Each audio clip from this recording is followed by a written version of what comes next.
Salut les amis, on est curieux de savoir d'où vous nous écoutez, alors n'hésitez pas à like et à nous dire en commentaire d'où vous venez. On aimerait aussi savoir quelles histoires choquantes se sont passées dans votre ville, ou même vous ont touché personnellement. Abonnez-vous, car la prochaine histoire pourrait bien parler de votre ville ou même de votre propre histoire. Allez, plongeons-nous dans une autre histoire captivante.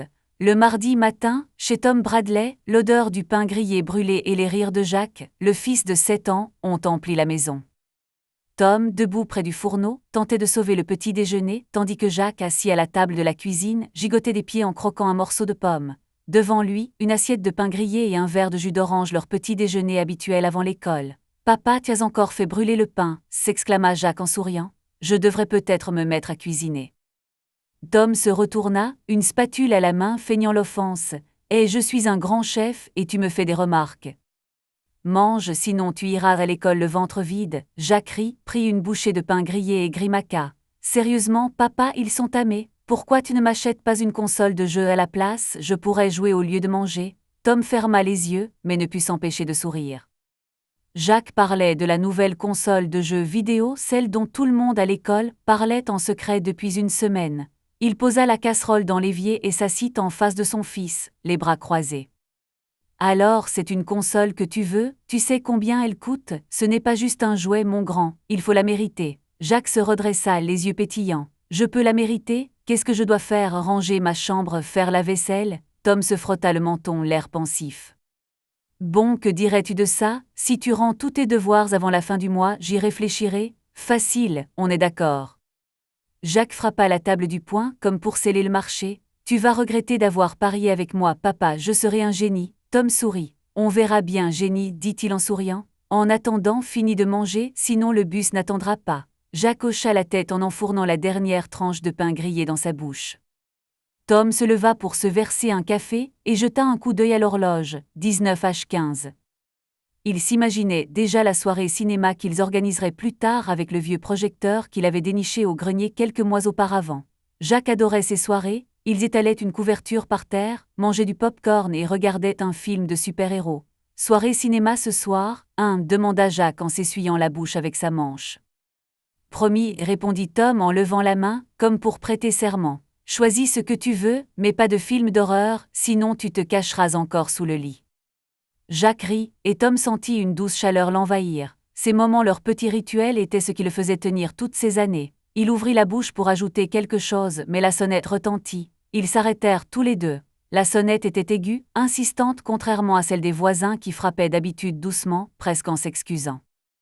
Tom fronça les sourcils et posa sa tasse sur la table. « Qui est là à cette heure-ci » murmura-t-il en s'approchant de la porte. Jack descendit de sa chaise et le suivit, la curiosité l'emportant sur tout. Tom ouvrit la porte et une brise froide d'avril s'engouffra dans la pièce. Sur le seuil se tenait une femme vêtue d'un manteau bleu foncé, les cheveux soigneusement coiffés et un sac à main de marque en bandoulière. Son visage lui semblait familier, mais il ne la reconnut pas immédiatement. La lumière du matin filtrait derrière elle, brouillant ses traits. « Qui êtes-vous » demanda-t-il en plissant les yeux. Elle s'approcha et ses yeux verts croisèrent son regard. Un sourire fin, presque moqueur, effleura ses lèvres. « Bonjour, Tom » dit-elle d'une voix glaciale comme le vent dehors. Il resta immobile. Le monde autour de lui sembla se réduire à un seul point. Clara, sa femme, celle qui avait disparu 5 ans plus tôt, le laissant seul avec Jack, 3 ans et un compte en banque à sec. 5 ans sans appel, sans lettre, sans le moindre signe de vie. Et la voilà là devant lui, vivante, réelle, comme si ces années n'avaient jamais existé. « Je suis revenue pour le garçon » dit-elle, et ces mots le transpercèrent comme un coup de marteau. Tom sentit le sang se retirer de son visage.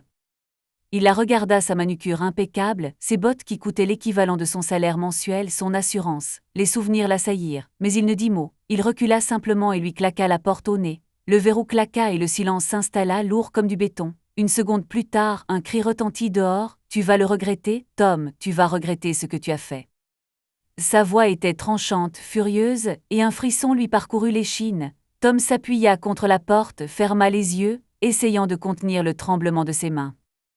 Son cœur battait si fort qu'il l'entendait dans ses oreilles. Jack se tenait à quelques pas de lui, les yeux écarquillés. « Papa, c'est qui cette folle » demanda-t-il, la surprise plus que la peur dans la voix. Tom ouvrit les yeux, se força à sourire même si tout en lui brûlait. « Tu as dû te tromper de porte, fiston » mentit-il, essayant de paraître calme. « Une cinglée, tout simplement. » Jacques fronça les sourcils, visiblement sceptique, mais hocha la tête. Tom passa la main dans ses cheveux, sentant la sueur perler sur son front. Il ne savait pas quoi faire. Il ne savait pas comment expliquer à son fils que la folle était sa mère, celle qui les avait abandonnés 5 ans plus tôt. Mais une chose était sûre, il ne la laisserait plus jamais entrer dans leur vie. « Écoute, mon grand, dit-il en s'efforçant de garder une voix calme, j'ai 2 ou 3 coups de fil importants à passer. Aujourd'hui, je t'emmène à l'école moi-même, d'accord, en voiture ?» Jacques rayonna, oubliant l'étrange femme. « Sérieux ?» demanda-t-il avec enthousiasme. « On peut allumer la radio, bien sûr, » acquiesça Tom en esquissant un sourire. « Va te préparer, j'arrive. » Jacques fila dans sa chambre, laissant Tom planté devant la porte, la fixant comme s'il espérait qu'elle puisse s'ouvrir à nouveau. Il sortit son téléphone de sa poche et le serra dans son poing. Il devait appeler Bill, son voisin et ami. Il devait trouver une solution. Mais pour l'instant, il restait là, à écouter les pas de Clara s'éloigner derrière la porte, sentant son petit monde paisible s'effondrer. Il entra dans la cuisine, s'affala sur une chaise et fixa sa tasse de café à moitié bu. Ses mains tremblaient encore. Clara, pourquoi maintenant? De quoi a-t-elle besoin? Il se leva et s'approcha de la fenêtre, jeta un coup d'œil dehors. Elle n'était plus là, mais il la sentait encore comme un frisson qui lui parcourait la peau. Jacques sortit de sa chambre, un sac à dos sur les épaules, prêt pour le voyage. « Papa, tu viens ?» demanda-t-il et Tom acquiesça. « Oui, fiston, allons-y grec. » Ils sortirent et rejoignirent la vieille camionnette garée devant la maison. Jacques monta sur le siège passager, boucla sa ceinture et alluma aussitôt la radio. Une vieille chanson rock passa, et Jacques se mit à chanter, faux mais avec enthousiasme. Tom démarra le moteur, prit la route, mais son esprit était ailleurs. Il regarda son fils, vit son sourire et se jura, il ne la laisserait pas gâcher ça, jamais. Tom éteignit la radio et le silence l'enveloppa comme un lourd voile. Il sortit son téléphone de sa poche, ouvrit ses contacts et s'arrêta un instant, le regard fixé sur le nom de Bill. Il devait appeler. Il devait lui annoncer la nouvelle. Mais au lieu de cela, il jeta son téléphone sur le siège et se leva. Le travail l'attendait, et là, au milieu du brouhaha de l'atelier, il pourrait au moins se changer les idées. La route qui menait à l'atelier serpentait le long de rues de banlieue, longeant des maisons identiques aux pelouses impeccables, et passant devant un vieil étang rempli d'essence, où il avait jadis appris à Jacques à attraper des grenouilles. Le matin était gris, comme en avril, avec des nuages bas qui pesaient sur le sol. Tom conduisait en mode automatique, mais ses pensées dérivaient vers le passé 5 ans plus tôt, à cette époque où tout semblait aller pour le mieux. Il s'était marié jeune, Tom avait 25 ans, Clara 23. Jacques était né 1 an plus tard, et pendant les premiers mois, Tom se sentait au comble du bonheur. Il travaillait à l'atelier, Clara restait à la maison avec le bébé, et leur vie paraissait simple et heureuse. Il rentra à la maison imprégné d'une odeur d'huile, tandis que Clara l'accueillait avec un sourire, Jacques dans les bras. Ils rirent de ses premiers mots, se disputèrent pour savoir à qui il ressemblait le plus, firent des projets modestes mais chaleureux. Un nouveau canapé, une excursion au lac, tout était parfait. Mais quand Jacques eut 3 ans, quelque chose changea. Clara devint différente. Elle commença à se plaindre d'abord doucement, presque imperceptiblement, puis de plus en plus fort. « Je m'ennuie, Tom, je suis coincée à la maison comme dans une cage, ce n'est pas une vie. » Il l'écouta, hocha la tête, essaya de comprendre. Il lui semblait qu'elle était simplement fatiguée, un petit garçon des nuits blanches, la même routine chaque jour.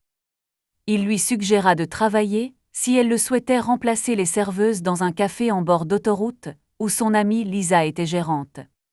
Clara s'accrocha à cette idée comme à une bouée de sauvetage. « Tu es sérieux ?» demanda-t-elle alors, et une étincelle brilla dans ses yeux qu'il n'avait pas vus depuis longtemps. « Je peux le faire, Tom, j'ai besoin de quelque chose à moi. »« Bien sûr, répondit-il en souriant, je me débrouillerai avec Jacques, va travailler si tu en as besoin. » Et elle commença à travailler par roulement, d'abord quelques fois par semaine, puis plus fréquemment. Tom prenait ses week-ends, restait avec Jacques et l'emmenait à la crèche.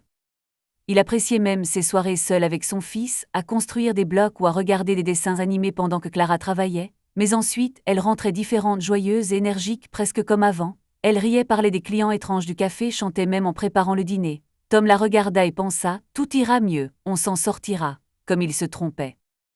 La route tourna, et l'atelier apparut, un bâtiment bas à la peinture écaillée, avec l'enseigne Frank's Auto. Tom ralentit, mais ses pensées dérivaient déjà vers ce jour-là, le jour où tout s'était effondré. C'était en juillet, il faisait chaud et lourd, l'air sentait l'asphalte et l'herbe fraîchement coupée. Jacques avait 3 ans et demi, il allait à la crèche 3 fois par semaine pour que Clara puisse travailler. Tom s'était habitué à leur nouvelle routine, ils partaient travailler le matin, Clara récupérait Jacques après son service et ils dînaient ensemble le soir. Mais ce jour-là, son patron l'appela du travail. Le téléphone sonna en plein milieu de son service et la voix à l'autre bout du fil était inquiète. « Monsieur Bradley, c'est la crèche Sunny Bunny. Personne n'est venu chercher Jacques. Nous avons essayé de joindre votre femme, mais son téléphone est éteint. Tu peux venir le chercher ?» Tom resta immobile, une clé à mollet à la main. Son patron, Frank, se tenait à côté de lui, s'essuyant les mains avec un chiffon, le front plissé. « Qu'est-ce qui s'est passé, Bradley » aboya-t-il. Jeff, murmura Tom, sentant un frisson lui parcourir l'échine. Clara aurait dû, prends ta voiture et va-t'en, lança Frank sèchement. Je te couvre. Tom hocha la tête, laissa tomber la clé à molette sur l'établi et se précipita vers le pick-up. En route pour la crèche, il appela Clara à plusieurs reprises, mais la ligne était toujours occupée, numéro indisponible. Il serra les dents et accéléra. Peut-être avait-elle fait des heures supplémentaires, peut-être que son téléphone était déchargé. Peut-être Jacques était assis seul dans la salle de classe de la crèche, son sac à dos sur les genoux. La maîtresse de la crèche, mademoiselle Emma, regarda Tom avec compassion. « Il vous attend depuis 3 heures, dit-elle doucement. Tom s'agenouilla devant son fils, forçant un sourire. « Et mon grand, ton papa est là. On rentre. » Jacques hocha la tête, mais ses yeux étaient rouges et il pleurait. Tom le prit par la main, le mit dans la voiture et appela Clara pendant tout le trajet jusqu'à chez eux. Silence, seulement des grésillements. Il appela Bill, son voisin, tout en conduisant le téléphone collé à l'oreille. « Bill, c'est Tom, dit-il quand Bill répondit. Clara n'est pas venue chercher Jacques à la crèche, elle ne répond pas, il y a un problème. » Bill resta silencieux un instant avant de soupirer. « Mince, tu es à la maison, elle dort peut-être. »« J'y vais, répondit Tom. S'il y a un problème, j'appelle. » Rappelle son travail, ajouta Bill, et ses amis, Lisa y est entre autres, essaie de savoir où elle est. D'accord, acquiesça Tom en raccrochant. Il gara la voiture devant chez eux, prit Jacques dans ses bras qui se mordait la lèvre et entra. Le salon était silencieux, seul le tic-tac de l'horloge murale se faisait entendre. Il déposa Jacques sur le canapé, alluma un dessin animé pour le distraire et se dirigea vers la chambre. La porte était entr'ouverte, il la poussa et s'arrêta net. L'armoire était vide. La moitié, là où étaient accrochées ses robes, ses gants et ce pull jaune ridicule qu'elle adorait, étaient dépouillés. Les tiroirs de la commode étaient ouverts, vides. Son sac, qui se trouvait toujours près du lit, avait disparu. Tom resta planté là face à ce vide avec l'impression que le monde s'écroulait. « Merde !» s'écria-t-il en serrant son téléphone. Il rappela Bill. « Elle est partie » dit-il dès que Bill répondit. « Ses affaires ont disparu. » « Elle a disparu ?» « Quoi ?» demanda Bill. « Tu es sûr ?» « Oui » aboya Tom. « L'armoire est vide. » « Elle a disparu ?» Du calme dit Bill. « Appelle son travail, Lisa y travaille, n'est-ce pas ?» Renseigne-toi pour savoir si elle y était aujourd'hui. J'arrive dans une demi-heure. D'accord. Tom raccrocha et composa le numéro du café. Lisa décrocha après la 3e sonnerie. Tom, demanda-t-elle surprise. Que s'est-il passé? Clara était au travail aujourd'hui. Qu'est-ce qui lui est arrivé? Demanda Tom, peinant à garder son calme. Elle n'est pas sortie depuis 3 jours, répondit Lisa. Elle a dit qu'elle était malade, mais il n'écouta pas et raccrocha. Il appela la sœur de Clara, Kat à Cleveland. Elle répondit. Tom, Clara est avec toi demanda-t-il en serrant le téléphone si fort que ses doigts blanchirent. Non, dit Kat, l'inquiétude dans la voix. Que s'est-il passé? Et elle a disparu, lâcha Tom. On lui a pris ses affaires et elle est partie. Mon Dieu, murmura Kat. Je ne sais pas où elle est. Elle ne m'a pas appelé. Tom raccrocha sans dire au revoir. Il appela ses amis, il recontacta Lisa, ainsi que Melissa. Personne ne savait rien, personne ne l'avait vue. Elle avait disparu. Tom gara sa voiture sur le parking de l'atelier, coupa le moteur et resta assis fixant le pare-brise. Il ne savait pas pourquoi elle était là, ce qu'elle voulait, mais il savait une chose, il ne lui donnerait pas Jacques. Jamais. Tom frappa à la porte de l'atelier et une odeur d'huile, de métal et de vieux café lui prit au nez. À l'intérieur, c'était bruyant, un compresseur ronronnait, Frank criait sur quelqu'un dans un coin, et une radio sur un établi diffusait une chanson des années 80.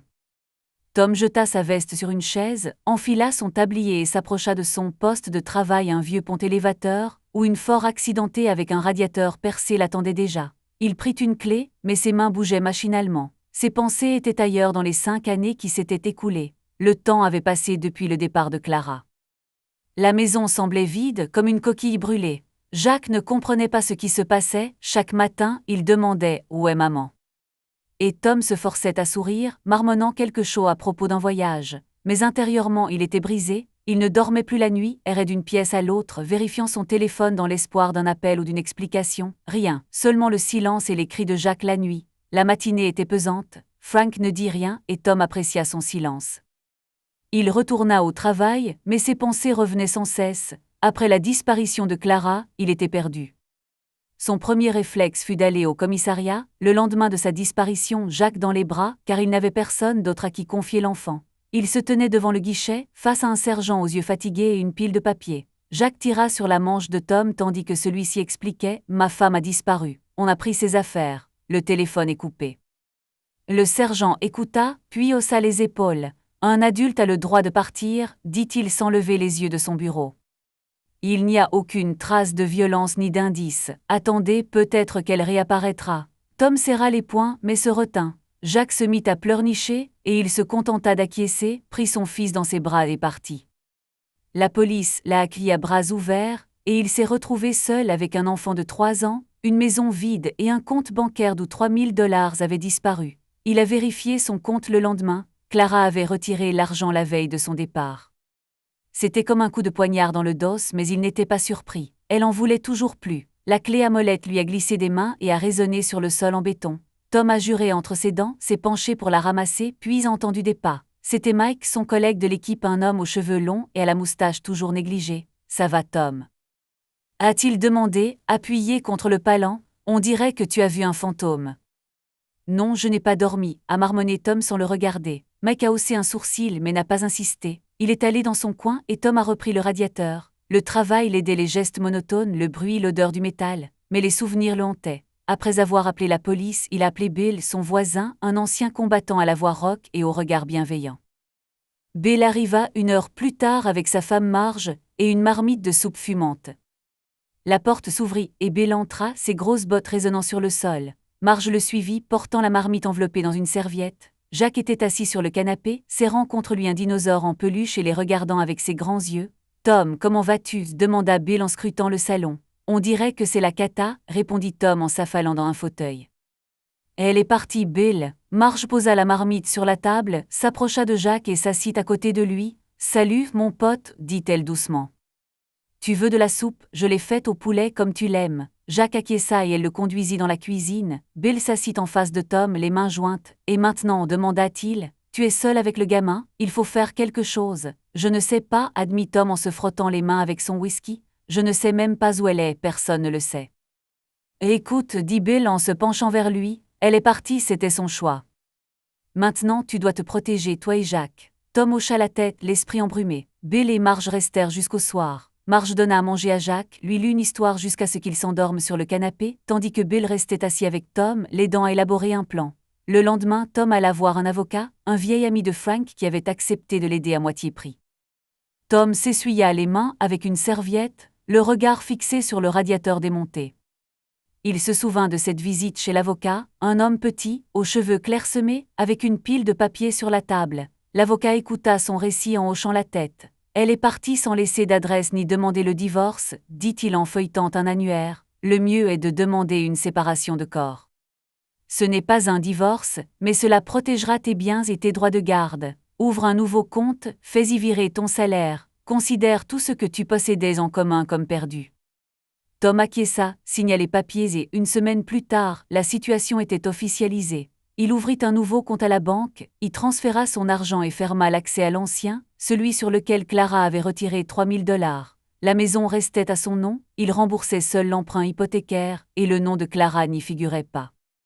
Ce fut la première chose qui lui redonna l'impression de maîtriser la situation. Il se leva, s'étira, sentant ses muscles se tendre.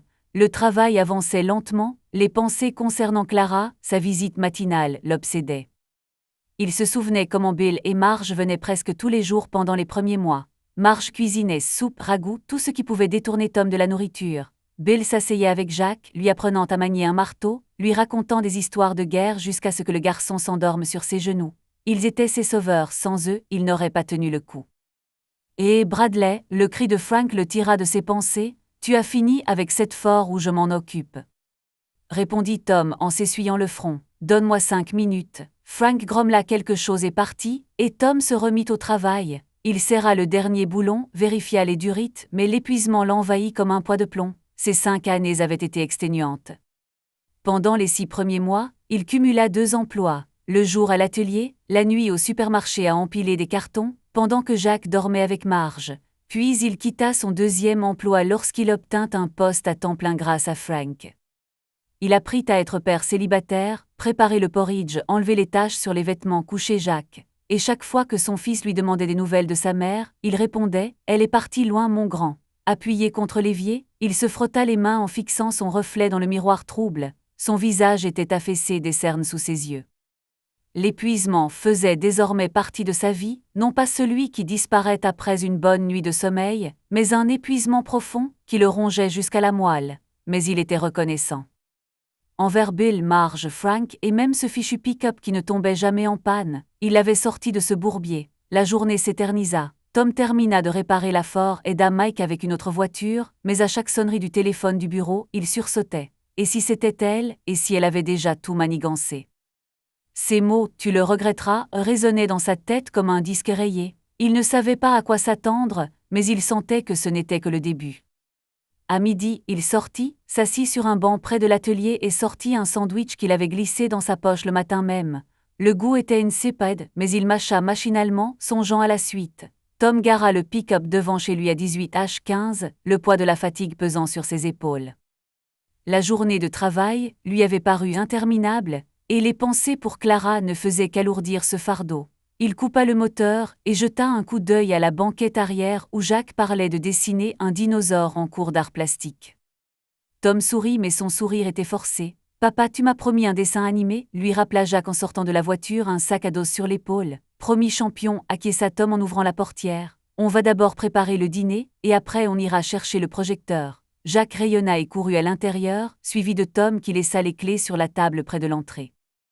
Il les imaginait déjà étaler une couverture par terre, allumer le vieux projecteur et regarder un film de super-héros. C'était leur rituel, leur petit havre de paix. Mais aujourd'hui c'était différent, l'ombre de Clara planait sur lui comme un nuage d'orage. À 18h45 on frappa à la porte. Tom ouvrit et Jenna apparut sur le seuil, vêtue d'un jean et d'un chemisier clair. Son sourire illuminait la pièce. Ses cheveux noirs étaient relevés en une queue de cheval décoiffée, et elle tenait un sachet de pop-corn. « Bonjour », dit-elle en lui tendant le sachet. « J'ai décidé qu'un dessin animé sans pop-corn n'était pas vraiment un dessin animé. »« Bonjour », répondit Tom en s'écartant pour la laisser entrer. « Entre ». Jacques accourut de la cuisine en entendant sa voix. « Mademoiselle Jenna » s'exclama-t-il en courant vers elle. « Tu es venue » s'exclama-t-elle en riant et en s'agenouillant pour le serrer dans ses bras. « Comment aurais-je pu rater une soirée avec la meilleure super-héroïne de la ville ?» Jacques gloussa, et Tom les regarda, sentant une douce chaleur l'envahir. Jenna s'était parfaitement intégrée à leur vie, comme si elle y avait toujours été. Elle se leva, croisa son regard et sourit. « Alors, patron, on prépare le dîner » demanda-t-elle en désignant la cuisine. « Oui » acquiesça Tom en essayant de dissimuler sa joie de la voir. « Des spaghettis comme d'habitude. Tu peux m'aider, seulement si tu ne t'endors pas sur la sauce » dit-elle en lui faisant un clin d'œil. Jacques rit doucement et la tira par le bras.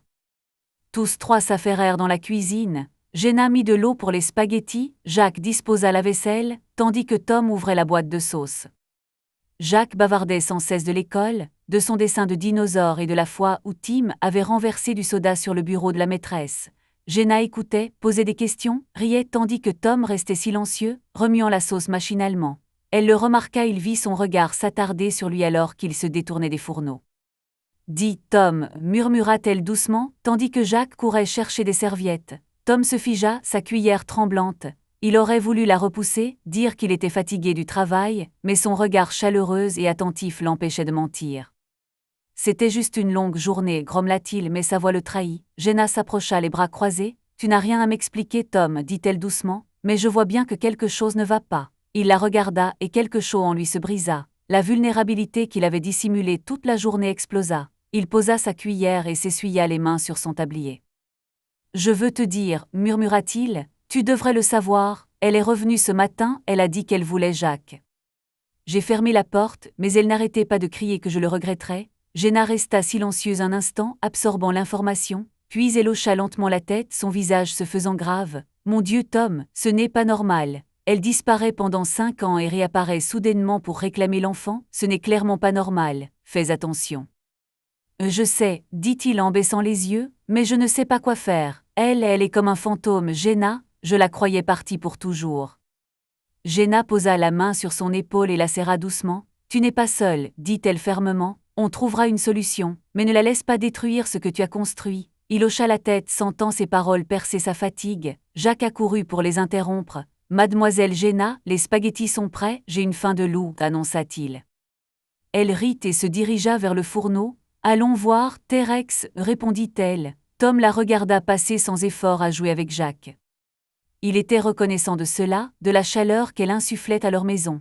Après le dîner, ils s'installèrent au salon. Tom descendit le projecteur de l'étage, le posa sur la table basse et Jacques étendit une couverture sur le sol. Jenna apporta un bol de pop-corn et ils mirent Spider-Man, le dessin animé préféré de Jacques. Jacques s'assit entre eux, grignota du pop-corn et commenta chaque scène, jusqu'à ce que sa voix s'éteigne. Au milieu du film, il s'endormit, blotti contre Jenna, tandis qu'elle, l'enlaçant, s'endormit elle aussi, la tête posée sur un oreiller. Tom les regarda, baigné par la douce lumière du projecteur, et sentit une émotion l'envahir. Il ressemblait à une famille, une vraie famille. Il éteignit le projecteur, les recouvrit de la couverture et s'assit sur la chaise en face, observant Jacques et Jenna endormis. Ses pensées le ramenèrent à ce jour où elle était apparue dans leur vie.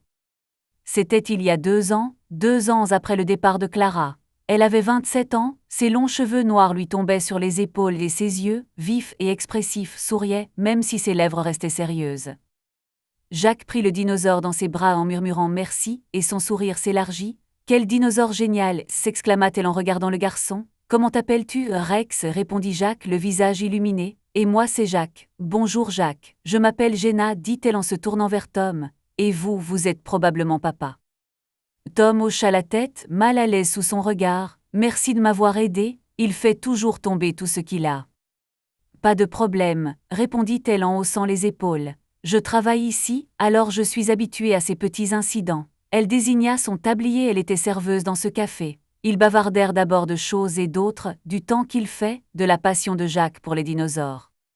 Puis elle leur apporta un café et une glace, et Jacques la convainquit de rester un instant avec eux. Elle accepta, et Tom remarqua avec quelle aisance elle parlait à son fils. Elle était sincère et authentique.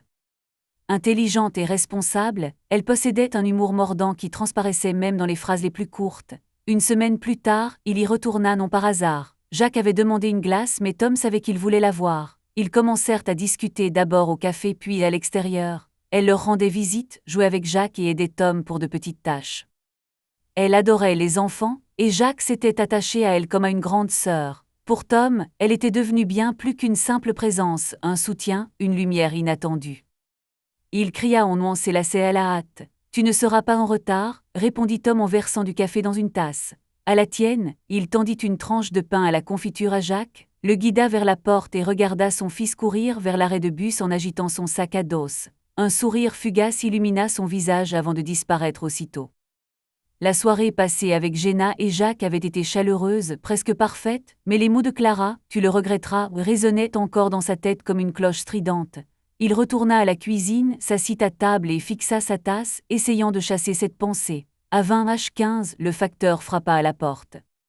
Tom ouvrit, prit une fine enveloppe portant un cachet officiel et fronça les sourcils. D'habitude, le courrier ne contenait que des factures ou des publicités, mais celle-ci était différente, le papier était épais, l'adresse imprimée non manuscrite. Il referma la porte, retourna à la cuisine et ouvrit l'enveloppe sans s'attendre à rien de bon. Des papiers tombèrent sur la table et son regard se fixa sur première ligne, notification du tribunal des affaires familiales du comté de Franklin, son cœur se serra. Il parcourut le texte du regard, chaque mot le transperçant comme un éclat de verre. Clara avait porté plainte. Elle réclamait la garde exclusive de Jacques, un divorce à l'amiable et une pension alimentaire non seulement immédiate, mais aussi rétroactive sur 5 ans.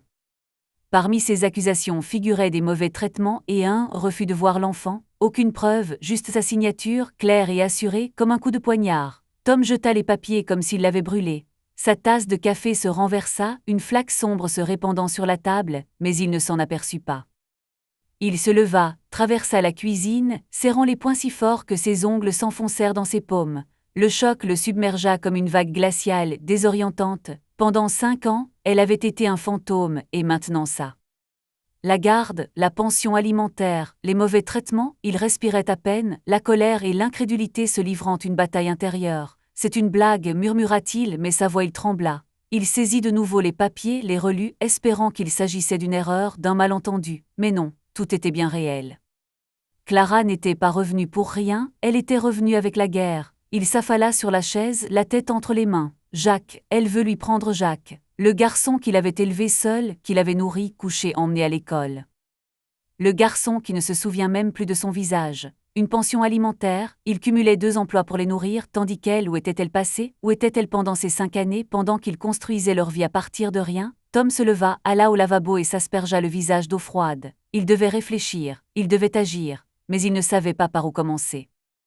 Le tribunal, un avocat, il avait demandé la séparation de corps il y a 5 ans, mais le divorce n'était toujours pas prononcé. Et maintenant, la situation se retournait contre lui. Il sortit son téléphone de sa poche et le serra fort. Il avait besoin de conseils. Il avait besoin de quelqu'un qui puisse lui dire quoi faire. Il fit défiler ses contacts, s'arrêtant sur le nom de Bill, son voisin, son ami, celui qu'il avait sauvé 5 ans plus tôt. Ses doigts tremblaient lorsqu'il appuya sur le bouton d'appel. Après la 2e sonnerie, Bill répondit d'une voix rauque. La voix de Tom couvrait le brouhaha de la télévision matinale. « Tom, qu'est-ce qui se passe ?» demanda-t-il, un mélange familier de mauvaise humeur et d'inquiétude se faisant entendre dans sa voix. Tom déglutit, essayant de rassembler ses idées. « Bill, elle a porté plainte ?» parvint-il finalement à dire. « Clara, j'ai reçu une notification ce matin. Elle veut la garde de Jacques, le divorce et une pension alimentaire. Elle m'accuse de maltraitance. » Un silence s'installa à l'autre bout du fil, seul le bruit de la télévision annonçant la météo s'élevait. Puis Bill soupira, et Tom entendit la chaise grincer lorsqu'il s'assit. « Merde, murmura-t-il, tu es sérieux ?»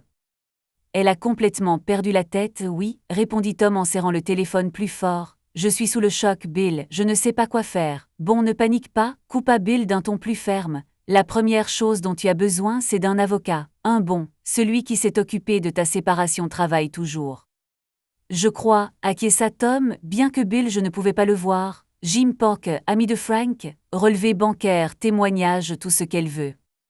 Elle t'a quitté, n'a pas payé de pension alimentaire, n'a pas appelé, c'est son point faible. » Tom hocha la tête, sentant ses idées se remettre du choc. « Et les accusations ?» demanda-t-il. « Elle écrit que je l'ai battue, c'est un mensonge, Bill. Elle n'a aucune preuve. »« Aucune preuve, c'est son problème, » répondit Bill.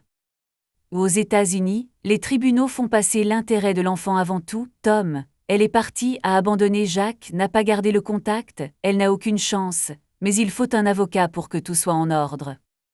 D'accord, soupira Tom en se frottant le front. J'appelle Jim, mais la pension alimentaire, elle veut de l'argent pour 5 ans, c'est dingue. Quel essai, sourit Bill. Vous avez demandé une séparation de corps, les finances ont été partagées, elle n'a rien payé elle-même, le tribunal le constatera, l'important c'est de garder son calme. Tu n'es pas seul, mon pote. Marge et Jenny sont avec nous, ne laisse-la te briser, et ne cède pas aux provocations. Tom ferma les yeux, sentant les mots de Bill transpercer sa peur. Merci Bill, murmura-t-il doucement. Je ne sais pas quoi faire sans toi, ne me remercie pas, grogna Bill. Appelle Jim et viens ce soir, Marge prépare de la soupe, on pourra réfléchir tranquillement. Jacques sera avec nous si besoin. D'accord, acquiesça Tom en raccrochant. Il posa le téléphone sur la table et fixa les papiers qui gisaient dans une flaque de café. Le choc le paralysait encore. Tom ramassa les papiers, les essuya avec une serviette et les rangea dans un tiroir de son bureau. Puis il composa le numéro de Jim Pock, l'avocat qu'il avait aidé 5 ans plus tôt. Il tomba sur une secrétaire à la voix jeune et professionnelle. « Bureau de Jim Pock, comment puis-je vous aider ? Ici Tom Bradley, » dit-il en essayant de garder son calme. « J'ai besoin de parler à Jim de toute urgence. » Monsieur Pock est en réunion jusqu'à 10 heures, répondit-elle. Puis-je programmer un appel avec vous à 11 heures aujourd'hui ? Cela vous convient ? Oui, acquiesça Tom, merci. Il raccrocha et regarda l'heure. 8h40. Jacques était déjà parti à l'école. Le temps avant son rendez-vous avec Jim était compté, mais il ne pouvait pas rester à la maison. Il devait aller travailler et se ressaisir. Il attrapa ses clés, son manteau et sortit vers sa camionnette, sentant chaque pas résonner de tension dans son corps. La route vers l'atelier était enveloppée de brouillard. Il alluma la radio, mais n'entendit aucune musique, seulement la menace de Clara, sa froide certitude. Comment osait-elle ? Après tout ce qu'il avait enduré, après avoir élevé Jacques seul, elle débarquait et exigeait quelque chose. Il frappa du poing sur le volant, faisant retentir le klaxon et surprenant un passant sur le trottoir. Tom expira, se forçant à se détendre. Il ne pouvait pas perdre le contrôle, pas maintenant. Dans l'atelier, il jeta son manteau sur une chaise, enfila son tablier et se dirigea vers son poste de travail. Frank le remarqua immédiatement et plissa les yeux. « Bradley, tu ressembles à un zombie » grogna-t-il en s'essuyant les mains avec un chiffon. « J'ai mal dormi » répondit Tom en évitant son regard. « Donne-moi quelque chose de lourd à faire, j'ai besoin de me concentrer. » Frank désigna d'un signe de tête une vieille Chevrolet dans un coin. « Le moteur a calé là-bas, répare ça. » Tom hocha la tête et se mit au travail, mais les pensées l'assaillaient. Il resserra les boulons, retira le capot, mais des papiers s'étalaient devant ses yeux, ses exigences, ses mensonges.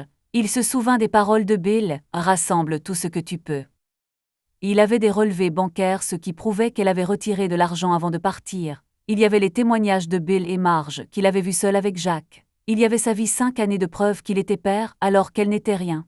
Il travailla jusqu'à midi, jusqu'à ce que ses mains le fassent souffrir, puis sortit, s'assit sur un banc et prit son téléphone. Il lui restait 1 heure avant son rendez-vous avec Jim. Il composa de nouveau le numéro de Bill. « Bill, j'ai rendez-vous avec Jim à 11 heures, dit-il lorsque Bill répondit. « Que dois-je lui dire ?» Juste les faits, répondit Bill. « Et parle-lui des accusations. Il s'en occupera. » Compris, fit Tom d'un signe de tête. « Merci Bill. Je suis sous le choc. » Je comprends, dit Bill d'une voix plus douce. « Mais tu vas t'en sortir, Tom, tu t'en sors toujours, et nous sommes là. » Tom sourit, sentant la gratitude percer le chaos qui régnait dans son esprit. « Jusqu'à ce soir, » dit-il avant de raccrocher. Tom entra dans le bureau de Jim Park à 10h55, serrant contre lui une enveloppe contenant une convocation au tribunal. Le bureau était petit, rempli d'étagères de dossiers, et empestait le vieux papier et le café. Jim, un homme chauve d'une 50aine d'années aux yeux fatigués, était assis à un bureau, en train de lire un document. Il leva les yeux et fit un signe de tête vers la chaise. « C'est toi, Tom, dit-il en posant les papiers. Qu'est-ce qu'il y a ?» Tom s'assit, posa l'enveloppe sur le bureau et la fit glisser vers l'avocat. « Clara a porté plainte, dit-il brièvement. Elle veut la garde de Jack, le divorce et une pension alimentaire. Elle m'accuse de violence conjugale. » Jim prit l'enveloppe, en sortit les documents et commença à lire en fronçant les sourcils. Tom le regarda, sentant la tension lui serrer la poitrine. Un silence s'installa pendant 1 minute, 2, jusqu'à ce que Jim pose les papiers et se laisse aller dans le dossier de sa chaise. « Eh bien, » dit-il en se grattant le menton. « C'est de l'audace, bien sûr, mais elle n'a quasiment aucune chance. » Tom expira mais ne se détendit pas. « Pourquoi ?» demanda-t-il. « Parce que c'est la mère de Jack. Les tribunaux favorisent les mères. » Jim hocha la tête et tapota les papiers du doigt. « Pas dans ce cas. Elle t'a abandonné il y a 5 ans, c'est un fait. Vous avez demandé la séparation de corps, partagé les finances, élevé Jacques seul. Elle n'a pas versé de pension alimentaire, n'a eu aucun contact avec lui, ne s'est jamais intéressée à l'enfant. Les tribunaux privilégient l'intérêt de l'enfant, mais ici, tout joue contre elle. Et les accusations, demanda Tom en serrant les poings. Elle prétend que je l'ai maltraitée. Où sont les preuves? Jim sourit. Elle n'en a aucune. Ce ne sont que des paroles en l'air tant qu'elle ne montrera pas de bleu, de témoins, de dossiers médicaux. Tu peux prouver le contraire, que tu as été un père exemplaire. Voisins, amis, personnel de Jacques, tous pourront le confirmer. Tom hocha la tête, sentant le poids qui pesait sur sa poitrine s'alléger légèrement. Que dois-je faire? Demanda-t-il. Comment dois-je me préparer? Jim sortit un bloc-notes et commença à écrire. D'abord, rassemble les documents, les relevés bancaires montrant comment elle a retiré de l'argent avant de partir, tes fiches de paie des 5 dernières années, elles prouvent que tu as subvenu aux besoins de Jacques. Les témoins, Bill, Marjorie, toute personne qui t'a vu seul avec Jacques. Deuxièmement, un psychologue pour Jacques. Le tribunal pourrait désigner un tuteur ad litem, mais si nous prouvons que le garçon est attaché à vous, c'est un atout. Un psychologue, demanda Tom en fronçant les sourcils. Oui, acquiesça Jim, pour confirmer que Jacques est heureux avec vous et que sa présence le perturbe. Et troisièmement, je vais préparer une demande reconventionnelle. Elle n'a pas payé la pension alimentaire, nous pouvons exiger un paiement, qu'elle explique où elle était. Tom cligna des yeux surpris. Une dette de sa part. Demanda-t-il. Pourquoi pas? Sourit Jim. Elle était tenue de subvenir aux besoins de l'enfant. Si elle n'a pas payé, c'est son problème. C'est de la pression, Tom.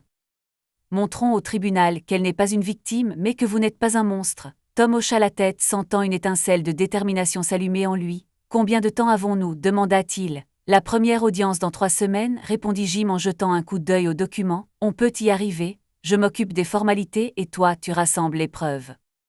Et ne panique pas, elle n'a aucune chance si on fait tout correctement. Merci Jim, dit Tom en se levant. J'apporterai tout ce qu'il faut. Jim hocha la tête et lui tendit la main.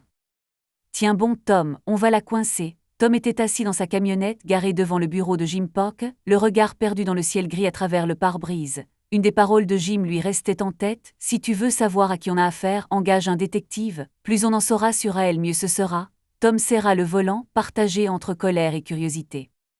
Clara était revenue de la guerre, réclamant Jacques et de l'argent, mais où était-elle passée ces 5 dernières années? Pourquoi maintenant?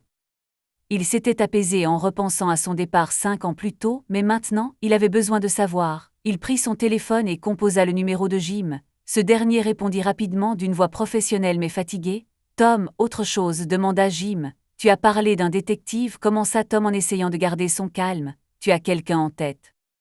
Jim hocha la tête et Tom l'entendit froisser des papiers. « Il y a quelqu'un, dit-il. Michael Reed, ancien flic, maintenant détective privé. Il travaille proprement, vite essaie tout chercher. »« Tu veux son numéro ?» ?»« Oui, acquiesça Tom. Le voici. » Tom a répondu « D'accord. » Jim a averti « N'oubliez pas que ce n'est pas bon marché, mais s'il trouve quelque chose, nous aurons un avantage au tribunal. Elle cache sa vice et sa faiblesse. » Tom a affirmé « Je paierai. » Quelques secondes plus tard, Jim envoya les coordonnées. Tom composa le numéro de Michael Reed sans hésiter. Après une longue sonnerie, une voix rauque répondit « Débarrassez-vous. » « Qui est ce Tom Bradley ?» dit Tom en serrant son téléphone. « J'ai besoin d'un détective. Jim Pock vous a donné mon numéro. » Pock alors grogna Reed. « De quoi as-tu besoin ?» Tom prit une profonde inspiration pour rassembler ses idées. « Mon ex-femme a porté plainte. Elle demande la garde de notre fils et une pension alimentaire. Disparue pendant 5 ans, la voilà de retour. Je dois savoir où elle était et ce qu'elle a fait. » Et il y eut un silence à l'autre bout du fil avant que Reed ne tousse bruyamment. « 5 ans, c'est long, dit-il. Avez-vous un nom, un prénom, d'anciennes adresses et plus vous me donnerez de détails, plus vite je pourrai vous retrouver ?» Clara Bradley, répondit Tom. Elle est partie en juillet, il y a 5 ans. J'avais retiré $3000 de son compte avant ça, c'est tout ce que je sais. Très bien, dit Reed. Nous nous rencontrons demain à 9h. Apportez tout ce que vous avez, photos, vieux documents, tout ce que vous voulez. Mon bureau est au numéro 14 de la rue principale. $500 d'avance, le reste dépendra des résultats. D'accord, acquiesça Tom, merci. Le lendemain, Tom laissa Jacques avec Marge, elle avait promis de l'emmener au parc après l'école et se dirigea vers Main Street. Le bureau de Michael Reed était petit, coincé entre une boulangerie et un prêteur sur gage, une enseigne M. Reed, enquête privée, était accroché de travers, et l'intérieur sentait la cigarette et le café bon marché. Michael Reed était assis derrière une table encombrée, entouré de tasses à café vides. Il avait plus de 40 ans, le visage balafré et un regard perçant presque de faucon. « Bradley » demanda-t-il sans se lever. « Asseyez-vous. » Tom s'assit et posa sur la table le dossier contenant les documents, relevés de compte, vieille photo de Clara, copie de l'acte de séparation. « Voilà tout ce que j'ai, dit Tom. Trouvez où elle était. J'ai besoin de tout savoir. » Reed prit le dossier, le feuilleta et hocha la tête. « Clara Bradley » murmura-t-il. Je vais commencer par fouiller ses finances, ses comptes sur les réseaux sociaux et ses anciens contacts. S'il y a une trace, je la trouverai. 2 semaines maximum. 500 maintenant, 1000 plus tard. Tom sortit de l'argent de sa poche retiré le matin même à la banque et le posa sur la table. Reed le ramassa et le mit dans une boîte. Je te donnerai le premier rapport demain, dit-il. S'il y a une urgence, je t'appellerai. Tom hocha la tête, se leva, mais se retourna vers la porte. Elle veut enlever mon fils, murmura-t-il. Trouve quelque chose qui l'arrêtera. Reed le regarda et sourit. Les 2 semaines s'éternisèrent. Tom travaillait dans son atelier et s'occupait de Jacques, voyait Jenna, mais chaque jour, il vérifiait son téléphone, espérant un appel de Reed. Finalement, un vendredi soir, Reed appela. Tom était chez lui, en train de faire la vaisselle après le dîner, quand son téléphone vibra sur la table. Il s'essuya les mains et décrocha. « Bradley, c'est Reed » dit la voix à l'autre bout du fil. « J'ai des nouvelles. Viens demain à 10h. » « Apporte tout. Qu'as-tu trouvé ?» demanda Tom, le cœur battant la chamade. « Beaucoup de choses » répondit Reed d'un ton bourru. « Elle ne s'est pas cachée, c'est le moins qu'on puisse dire. Tu verras. » Tom raccrocha, partagé entre la colère et une froide détermination. Il ne ferma pas l'œil de la nuit. Assis dans le salon, il observait Jacques dormir à travers l'entrebâillement de la porte de sa chambre. Que cachait-elle? Que découvrirait-il? Le lendemain matin, il laissa de nouveau Jacques avec Marge et se dirigea vers Reed.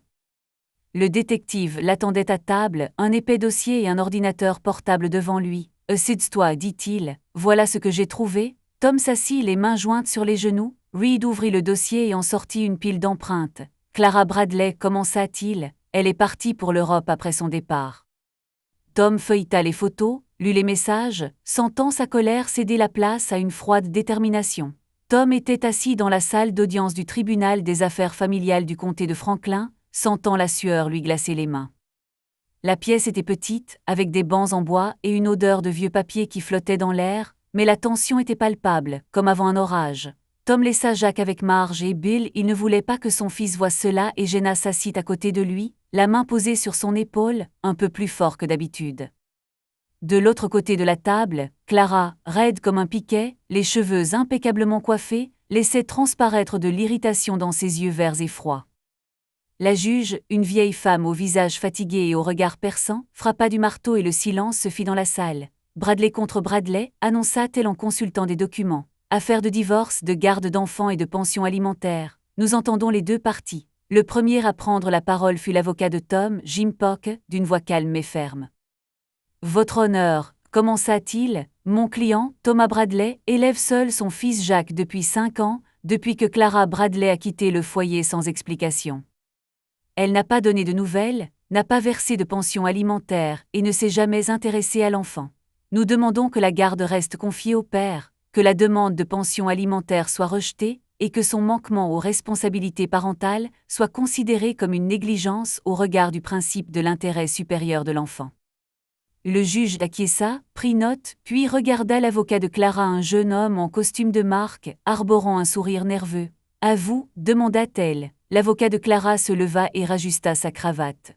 « Votre honneur, dit-il, ma cliente, Clara Bradley, affirme que son départ était nécessaire en raison des violences conjugales. Elle réclame la garde exclusive de leur fils, le divorce avec compensation financière et une pension alimentaire, incluant les arriérés de 5 ans, ses droits maternels ayant été bafoués. » Tom serra les poings sous la table, la colère montant en lui, des violences. Des mensonges. Jenna lui serra la main plus fort en murmurant « Respire ». Il hocha la tête, s'efforçant d'écouter. La juge regarda Clara. « Madame Bradley, quels sont vos éléments de preuve » demanda-t-elle. Clara se leva, la voix froide et assurée. « Il m'a menacée, il a restreint ma liberté, dit-elle. Je suis partie pour me sauver. Maintenant, il m'empêche de voir mon fils. »« Des documents, des témoins » demanda la juge en plissant les yeux. L'avocat de Clara soupira. « Nous avons son témoignage, dit-il. » Et les circonstances de son départ parlent d'elles-mêmes. Le juge haussa un sourcil, mais fit un signe de tête à Jim. « À vous, maître Pock. » Jim se leva et sortit un dossier de documents. « Votre honneur, nous avons la preuve que Clara Bradley a quitté sa famille de son plein gré, dit-il. Les relevés bancaires montrent qu'elle a retiré $3 000 avant son départ. Nous allons appeler des témoins qui confirmeront qu'elle a ignoré l'enfant avant même de partir et qu'elle n'a plus donné signe de vie par la suite. » Le détective privé Michael Reed révélera où elle se trouvait ces 5 dernières années. Tom sentit la tension monter dans la salle d'audience. Clara pâlit, son avocat se tortilla. Le juge acquiesça. « Commencez, dit-elle. Le premier à témoigner fut Bill. Il se tenait à la barre, ses bottes résonnant sur le sol. Je suis un voisin de Tom, commença-t-il en regardant le juge. J'ai vu Clara partir. Elle n'a même pas dit au revoir à Jack. Tom s'est retrouvé seul, Marge et moi l'avons aidé avec l'enfant. Elle n'a jamais appelé ni demandé des nouvelles de son fils. »« Vous en êtes sûr » demanda le juge. « Absolument, acquiesça Bill. Nous étions toujours là. » Elle a tout simplement disparu. Marge prit la parole ensuite, d'une voix douce mais ferme. « Clara n'aimait pas s'occuper de Jack, dit-elle. Même lorsqu'elle vivait avec Tom, elle nous le laissait pour qu'il se repose. Après son départ, plus de lettres, plus d'appels. Tom l'a élevé seul et il a été bien élevé. » Le juge prit quelques notes en regardant Clara. « Vos objections » rétorqua Clara en pinçant les lèvres. « Je suis partie à cause de lui. Prouvez-le, dit Jim, et elle se tut. » Puis ce fut au tour de Michael Reed. Il déposa un épais dossier sur le pupitre et l'ouvrit. « J'ai mené une enquête, commença-t-il. Clara Bradley s'est envolée pour Paris une semaine après son départ. Elle a vécu en Europe, en France, en Italie, en Espagne. Des photos publiées sur les réseaux sociaux montraient des complexes hôteliers, des hôtels et des restaurants. Un homme, non identifié à ce jour, était présent avec elle. Des transactions financières révélaient des dépenses de plusieurs dizaines de milliers de dollars, d'origine inconnue. Aucune mention de l'enfant n'apparaissait dans la correspondance. Il tendit des photos au juge, Clara sur une plage, un verre de vin à la main à côté de cet homme. Tom les regarda, sentant sa colère se muer en une rage froide. Elle vivait dans le luxe tandis que lui, il comptait ses sous pour Jack. « Des objections » demanda le juge. L'avocat de Clara se leva. « C'est sa vie privée, dit-il, sans rapport avec l'affaire. »« Si » l'interrompit Jim. Cela prouve un manquement à ses devoirs parentaux. Elle n'est pas simplement partie, elle a choisi une autre vie, abandonnant son enfant. Le juge acquiesça et prit note. Puis ils firent venir une psychologue, une femme d'une trentaine d'années, un carnet à la main et le regard sévère. « J'ai parlé avec Jack Bradley, dit-elle. Il n'est pas attaché à sa mère, il ne se souvient pas d'elle, ne fréquente pas sa famille. Sa présence l'angoisse, il craint qu'on le sépare de son père. Jack est heureux avec Tom, qu'il considère comme la personne la plus importante de sa vie. » Tom sentit sa gorge se serrer. Jenna lui serra la main en murmurant « Tout ira bien. » Vos conclusions, demanda le juge. Le transfert de la garde à la mère perturberait la stabilité de l'enfant, déclara le psychologue. L'intérêt supérieur de Jack est de rester avec son père. Clara se leva d'un bond, la voix tremblante. « Mensonge, je suis sa mère, cria-t-elle. Asseyez-vous, Madame Bradley, dit sèchement le juge. Sinon, je vous ferai sortir de la salle d'audience. Clara s'assit, le visage rouge de colère. Jim appela l'institutrice de Jack, Mademoiselle Kelly. Tom venait toujours chercher Jack à l'école et l'aidait à faire ses devoirs, dit-elle. Je n'ai jamais vu sa mère. Jack est un garçon heureux et intelligent, et c'est clairement grâce à son père. Puis ce fut au tour de Frank, le patron de Tom. Bradley travaillait comme un forcené, grogna-t-il. Il prenait ses week-ends pour son fils, sans jamais se plaindre, un bon mari. Voisins, amis, tous disaient la même chose. Tom était un excellent père, Clara une ombre, une personne absente. La juge écoutait, prenait des notes, le visage impassible. Jim s'approcha du pupitre, un dossier à la main. « Votre honneur, dit-il, le principe de l'intérêt supérieur de l'enfant exige de prendre en compte sa stabilité. Clara a manqué à ses devoirs, ne subvenant ni moralement ni financièrement aux besoins de son fils. Sa vie en Europe en témoigne. Nous avons des témoins, un psychologue, des faits. Tom est le seul père de Jack. Nous demandons le rejet de sa requête et le maintien de la garde. » La juge acquiesça et regarda l'avocat de Clara. « Vos arguments » demanda-t-il d'une voix tremblante. « Ma cliente souhaite renouer le contact avec son fils, poursuivit-il, mais la juge l'interrompit. Où était-elle pendant 5 ans? Où étaient ses appels, ses lettres, sa pension alimentaire? Je ne vois que des photos de vacances, aucune trace de soins envers l'enfant. » L'avocat se tut, la juge ferma le dossier. « Suspension d'audience jusqu'à demain » annonça-t-elle. La décision sera rendue après le rapport du tuteur ad litem. Tom quitta la salle d'audience, le soulagement s'installant. Jenna le serra dans ses bras. « Je ne comprends pas, qu'espère-t-elle » murmura-t-elle. Tom resta debout près de la porte du tribunal des affaires familiales, le cœur battant la chamade. C'était un matin froid et gris, le vent d'avril s'engouffrant dans son manteau, mais au fond de lui brûlait un mélange d'anxiété, d'espoir et de colère. Jenna se tenait à ses côtés, la main serrant son épaule, lui offrant un soutien silencieux. Jack était avec Marge et Bill à la maison. Tom ne voulait pas qu'il voie ce jour, quel qu'en soit le dénouement. Aujourd'hui, le juge allait prononcer sa décision, et tout ce qu'il avait construit pendant 5 ans allait soit tenir bon, soit s'effondrer. Ils prirent place dans la salle d'audience. Clara était déjà assise à sa table, le visage pâle mais les yeux encore brûlants d'une froide certitude. Son avocat, un jeune homme dans un costume trop brillant, lui murmura quelque chose à l'oreille, mais elle ne réagit pas. Jim Pock, l'avocat de Tom, était assis à droite feuilletant un dossier de documents, le visage calme et concentré. La tutrice ad litem, une femme aux cheveux courts et au regard sévère, était assise contre le mur, un rapport à la main. Le juge entra dans la salle d'audience à 9h précise, ses pas résonnant dans le silence. Elle prit place, frappa du marteau et le silence se fit. Bradley contre Bradley, commença-t-elle en parcourant les documents. J'ai entendu les deux parties, examiner les témoignages, le rapport du psychologue et les éléments de l'enquête. Aujourd'hui, je rendrai ma décision. Tom serra les poings sous la table, sentant des sueurs froides lui perler dans les paumes. Jenna lui serra la main, ses doigts chauds et rassurants. Il jeta un coup d'œil à Clara, elle était assise droite, mais un coin de sa bouche tressaillit. La juge leva les yeux vers Clara. « Madame Bradley, dit-elle d'une voix ferme comme la pierre. Vous demandez la garde de l'enfant, le divorce et une pension alimentaire, incluant 5 années d'arriérés. Vous prétendez que votre départ était dû à des violences conjugales. Or, vous n'avez fourni aucune preuve ni dossier médical, ni témoin, ni document. En revanche, je vois des photos de vacances dans des stations balnéaires européennes, des transactions financières se chiffrant en dizaines de milliers de dollars et une correspondance où vous n'avez jamais mentionné l'enfant. » Clara ouvrit la bouche, mais la juge leva la main pour l'interrompre. « Je n'ai pas terminé, dit-elle sèchement. Vous avez quitté votre famille il y a 5 ans, en retirant 3 000 $ du compte joint. Vous n'avez pas gardé le contact avec l'enfant, vous n'avez pas versé de pension alimentaire et vous ne vous êtes jamais intéressé à sa vie. voisins, amis, professeurs, tous confirment que vous avez ignoré votre fils avant de partir. Le psychologue et le tuteur ad litem ont conclu. Jacques n'est pas attaché à vous, votre présence lui cause de l'anxiété.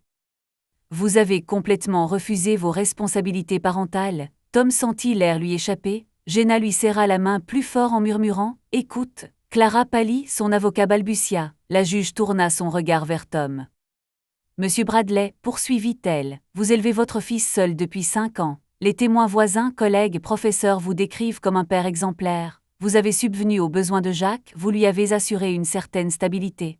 Le rapport psychologique le confirme, il est heureux avec vous, il vous considère comme la personne la plus importante.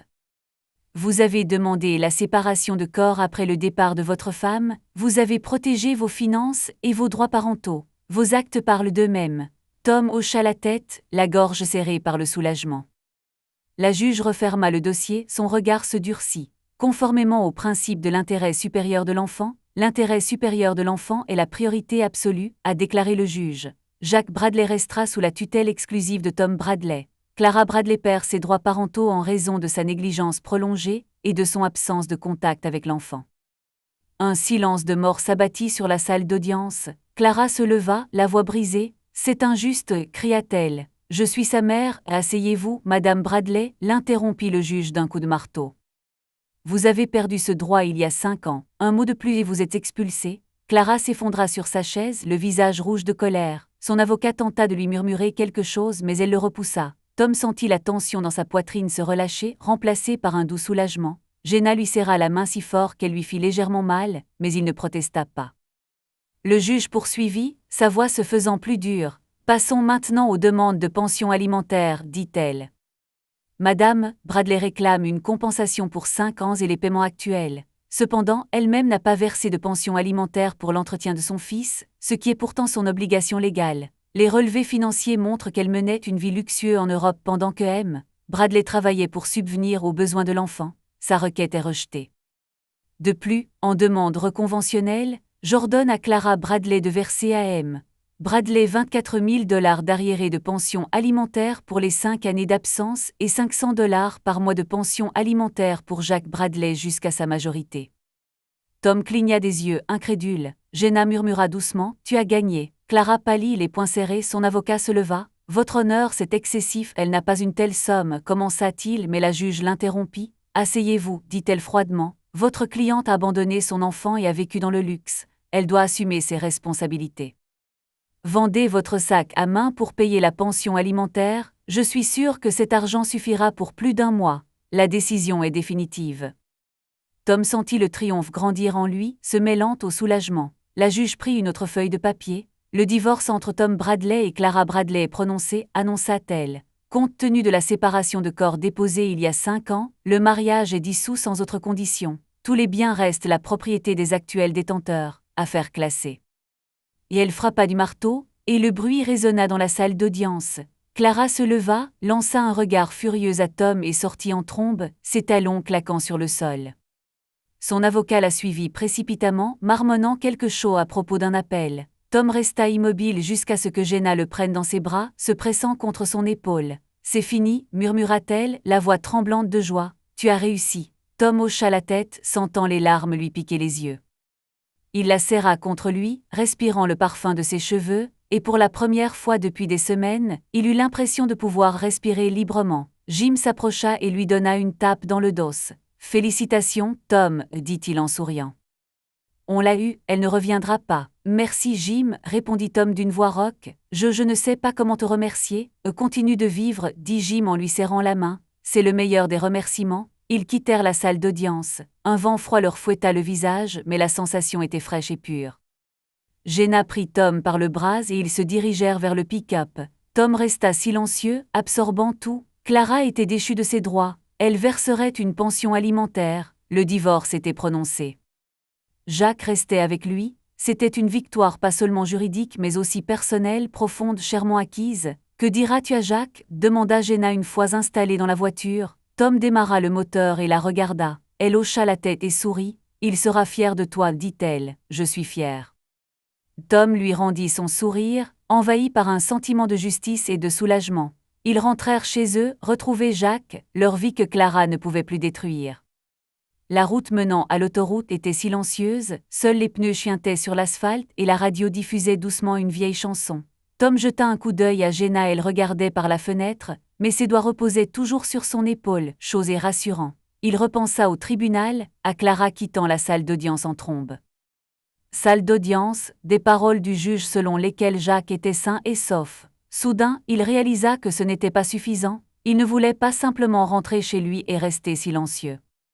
Il voulait partager cette victoire avec ceux qui l'avaient accompagné pendant toutes ces années. Il faut fêter ça, dit-il, brisant le silence. Jenna se tourna vers lui, les yeux brillants. Fêter ça, demanda-t-elle à nouveau. Sérieusement, oui, sourit-il. Le procès est terminé, Jacques est à moi, Clara est partie. Je veux réunir tout le monde, toi, Bill, Marge, Frank, on le mérite.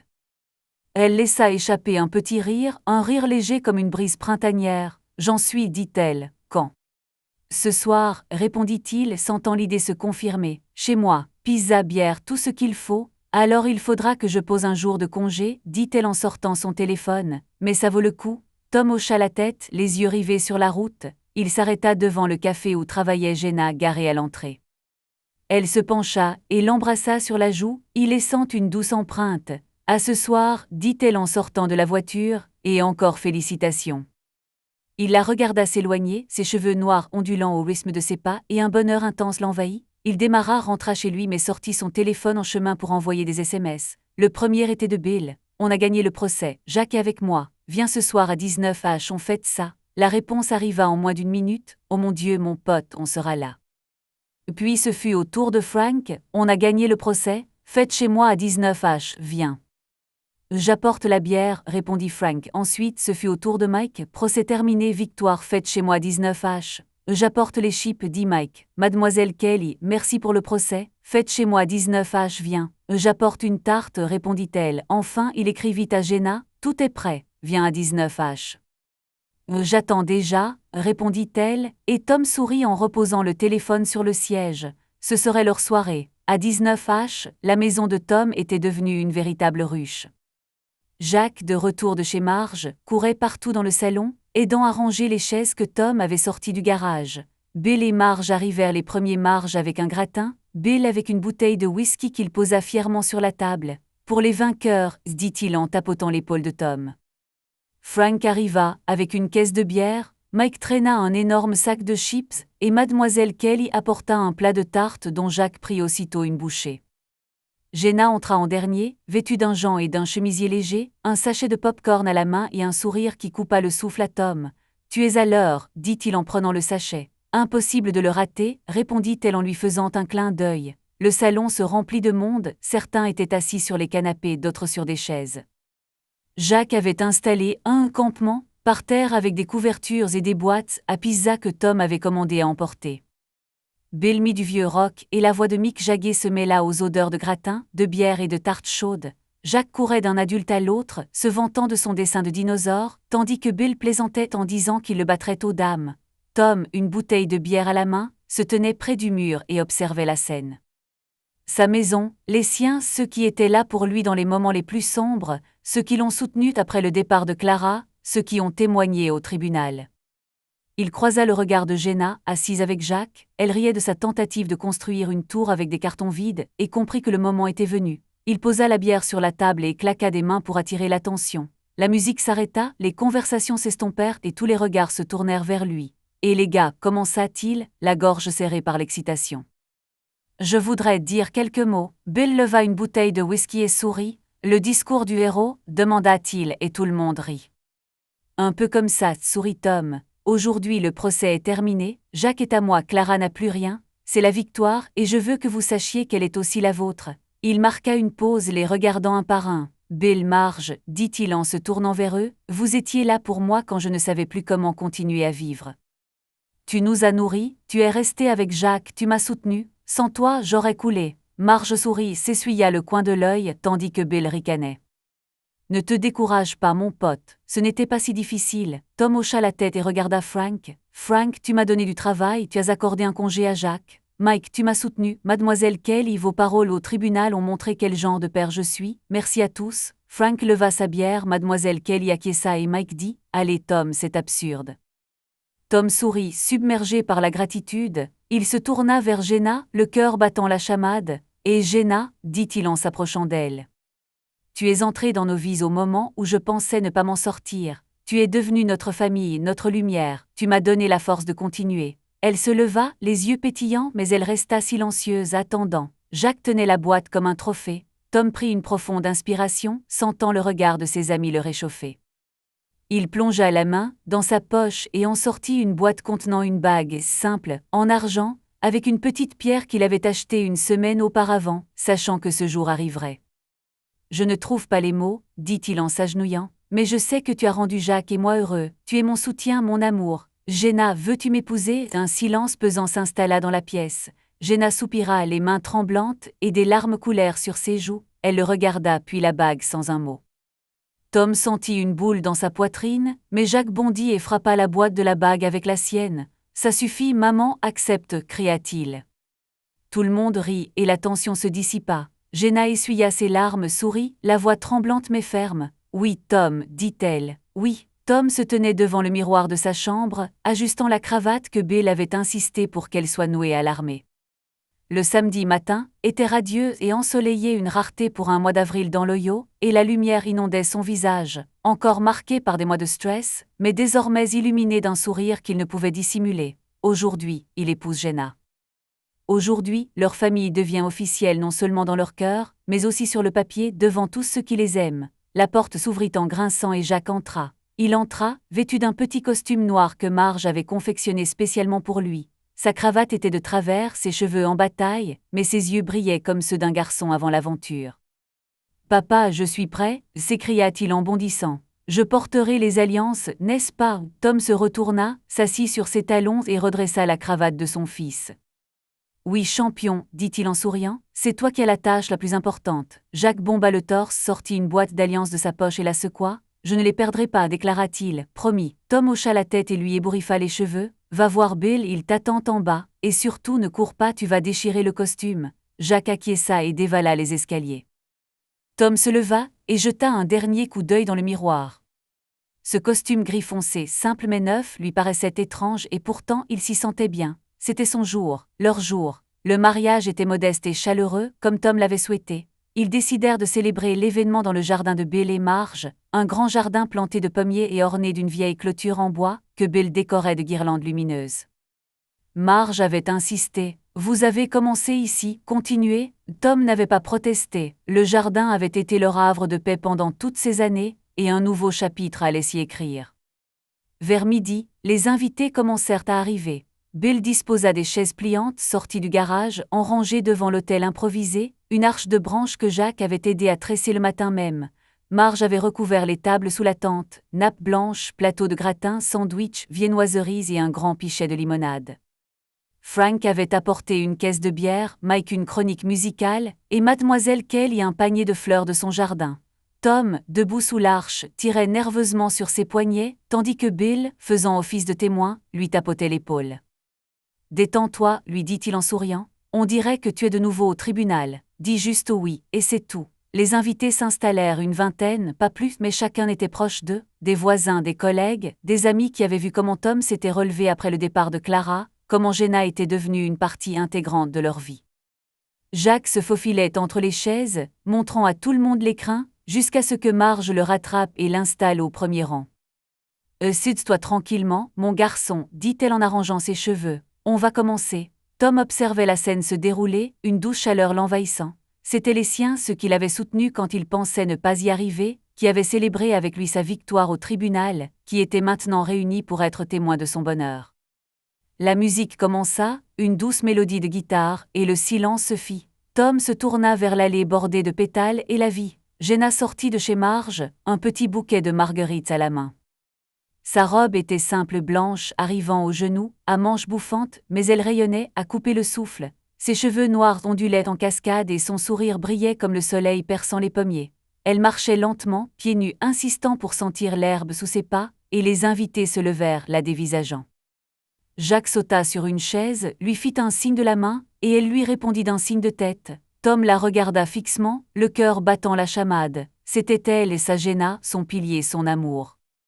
Elle s'arrêta devant lui, les yeux pétillants, et il prit sa main serrant ses doigts. « Tu es magnifique, murmura-t-il, et son sourire s'élargit. « Toi aussi, chuchota-t-elle doucement, et ils rirent. Le prêtre, un vieil ami de Marge, un homme petit aux yeux bienveillants, sortit sous l'arche et ouvrit son livre. « Chers amis, commença-t-il, et sa voix était chaude comme un jour d'été.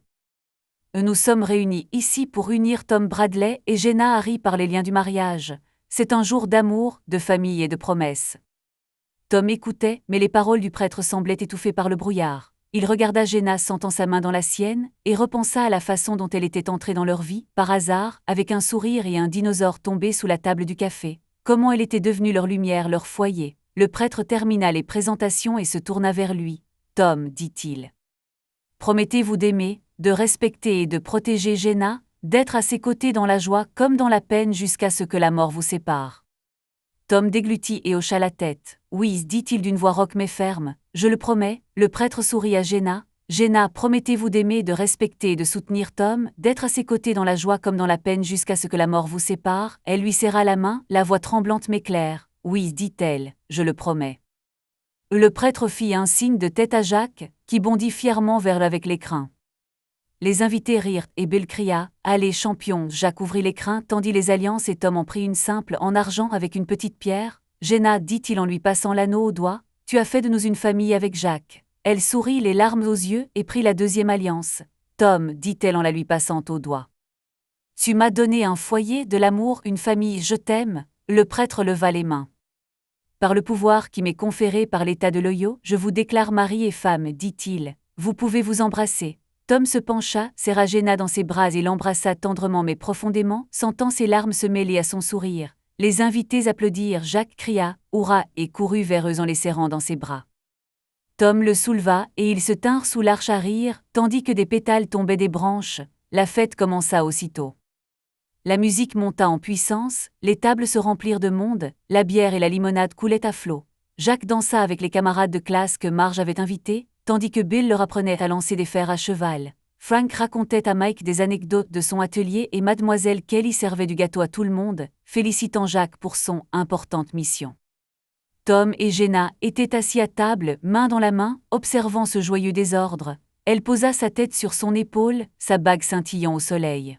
« C'est notre jour », murmura-t-elle doucement. « À nous », acquiesça-t-il en l'embrassant sur la joue. Et à Jacques. Jacques accourut tout excité, une tache de limonade sur sa chemise. « Papa, maman, j'ai attrapé un fer à cheval. » Il a montré le trophée, s'écria-t-il. « Bravo, champion », dit Tom, tandis que Jenna riait et le serrait dans ses bras.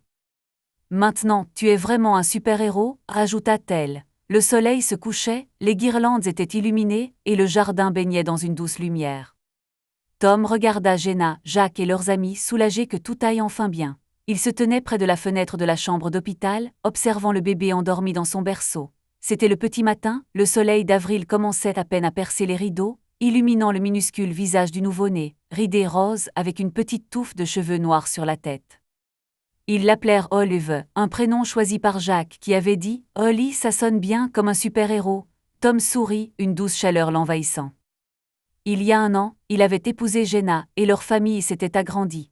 Jenna était allongée sur le lit, ses cheveux noirs s'étalant sur l'oreiller, les yeux clos, mais un léger sourire se dessinait au coin de ses lèvres.